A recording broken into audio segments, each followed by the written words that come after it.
રાજકોટના એક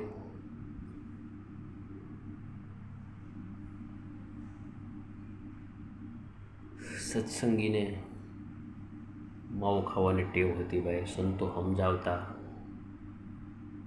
પણ ભગત સમજતા ને બહુ સુખી પરિવાર. પછી એક દિવસ એમને લોહીની ઉલટી થઈ સવારના પોરમાં બ્રશ કરતા ત્યારે. તો તરત જ એમના મોટા ભાઈને બધાએ એમને દવાખાને લઈ ગયા. તો નાના ડૉક્ટરે કીધું કે તમે મોટા ડૉક્ટરને બતાવો. મોટા સાહેબ ત્યાં લઈ ગયા તો એમને શંકા જેવું લાગ્યું કે અમને કેન્સરના સ્પેશિયાલિસ્ટ પાસે લઈ જાઓ. પછી મુંબઈ તાત્કાલિક કેન્સરના ડૉક્ટર પાસે ગયા અને બધા જ રિપોર્ટ કરાવ્યા.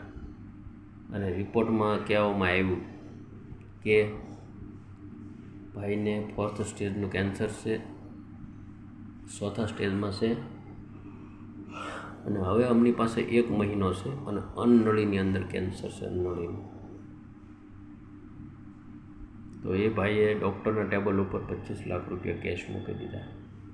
તો ડૉક્ટર સાહેબે કીધું હવે આ 25 લાખ તમે પાછા લઈ લો અને એમનું જે દાન પુણ્ય થાય એ કરી લો, તમારી પાસે 1 મહિનો છે. તો એ ભગતે કીધું કે સાહેબ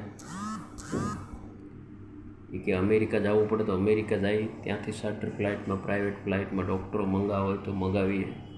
એક દિવસમાં કદાચ કરોડ રૂપિયાનો ખર્ચો થઈ જશે તો પણ પોસાશે, તમે કંઈ ચિંતા ના કરતા.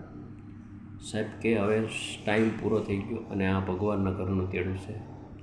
તમારી પાસે 1 મહિનો છે, જેટલું પૈસા જેટલા વધારે દાન પુણ્ય થાય એટલું કરી લો. સાહેબ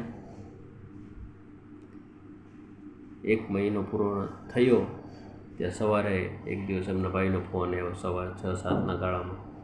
એ કે ભાઈ હવે આજે છેલ્લી ઘડી હોય એવું લાગે છે. પછી સંતો ગયા અને એમની છાતી ઉપર મહારાજની મૂર્તિ રાખી અને મહારાજના દર્શન કર્યા અને એ ભગતની આંખ વિચાઈ ગઈ. વાલા ભક્તજનો, ભગત તો ધામમાં જ ગયા, પરંતુ એ ભગતને 3 દીકરીઓ નાની હતી અને 30 વર્ષની ઉંમર હતી.